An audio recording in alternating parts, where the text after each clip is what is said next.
የባየር ሙኒኩና የእንግሊዝ ብሔራዊ ቡድን የፊት መስመር ተጫዋች ሃሪ ኬን በዚህ የውድድር ዓመት 31 ጎሎች ላይ መሳተፉ ይታወሳል። በተለይ በእንግሊዝ ብሔራዊ ቡድን በባለፉት ጨዋታዎች በብሔራዊ ቡድኑ የዓለም ዋንጫ ማጣሪያ ጨዋታዎች ላይ 8 ጎሎችን ማስቆጠሩ ይታወሳል። እንደዚሁም በባየር ሙኒክ ደግሞ በሻምፒየንስ ሊግ እና በቡንደስሊጋው ጎሎችን እያስቆጠረ ይገኛል። ይህም ሃላንድ 33 ጎሎች ላይ ተሳትፎ ካደረገበት ሁለተኛው ተጫዋች ያደርገዋል። ነገር ግን አስተያየቱን ሰጥቷል ስለ ባላንዶር በተለይ ደግሞ የክሊያን ምባፔ የሃላንድና የእሱ ፉክክር ነው ተብሎ ይታሰባል በዚህ ዓመት። ምክንያቱም ሁሉም ጥሩ ተሳትፎ እያደረጉ ነው ጎሎችን በማስቆጠርና ለጎል ኳሶችን በማመቻቸት ደረጃ።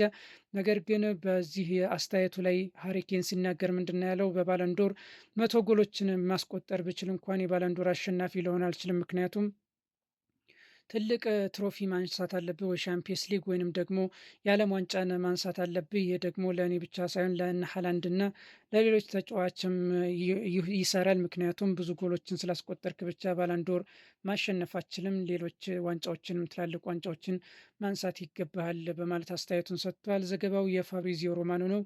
ያው ኮሜንት ላይክ እና ሰብስክራይብ እያደርጋችሁ